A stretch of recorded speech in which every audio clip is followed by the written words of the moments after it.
আসসালামু আলাইকুম সবাইকে, কেমন আছেন সবাই? আশা করি তো ভালো আছেন। আলহামদুলিল্লাহ আমিও ভালো আছি। মা তো সকাল সকাল ভুনা খিচুড়ি ডিম দিয়ে রান্না করছে, আর এটা আমার মার কাছে অনেক সহজ লাগে, কারণ হচ্ছে ডিমটা আলাদা করে আর রান্না করতে হয় না। একটু মরিচ হলুদের গুঁড়া দিয়ে ভেজে তারপরে যে ভুনা খিচুড়ির মধ্যে দিয়ে দেয়, আর এটা ঝটপট হয়ে যায়, আর খেতেও কিন্তু অনেক লোভনীয় লাগে। আর সাথে যদি আরও অন্যান্য রান্না থাকে তাহলে তার কথাই নেই। কারণ প্রতিদিন কিন্তু আমরা সকালে রুটিটাই বেশি খাই সবজি দিয়ে। আর এই যে মাঝে মধ্যে যখন এরকম খাবার হয় খেতে কিন্তু অনেক ভালো লাগে। আর এই যে ডিম, তারপরে যে আগের দিন আবার গরুর মাংস রান্না করা ছিল, সেটা এই যে প্লেটে ছিল, তো এটা দিয়ে আমি খাচ্ছি। আবার টমেটোর সালাদ করেছিলাম।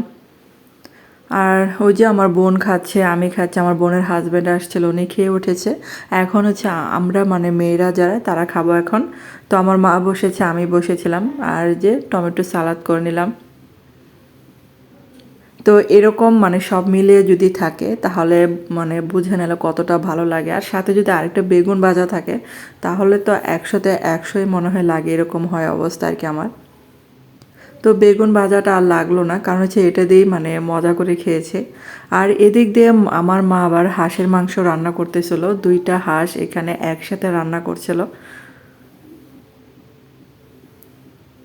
আমাদের বাসায় আমি, আমার মা এবং আমার বোন, এরা 3জন কিন্তু হাঁসের মাংস খায় না, এবং এই দেখে আমার মেয়েরাও হাঁসের মাংস খেতে চায় না। আমার বাবা খায়, আর এই যে বোনের হাজব্যান্ড আসছিল, ওনার জন্য রান্না করা হয়েছিল। আর এদিক দিয়ে যে মলা মাছ মচমচে করে ভাজা হবে, এটাও আমার বোনের হাজব্যান্ডের অনেক পছন্দের খাবার।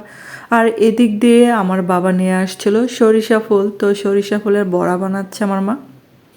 আর এই ফুলের বড়ার রেসিপি আমি দিয়েছি আমার আরেকটা চ্যানেলে, মৌরি চৌধুরী চ্যানেলে, দেখে আসতে পারেন, এর ফুল রেসিপিটা দেওয়া আছে ওখানে। তো এই যে মচমচা করা বড়া আমি আবার এখানেই খেয়ে নিচ্ছি, ভাত দিয়ে খাবো তো দূরের কথা।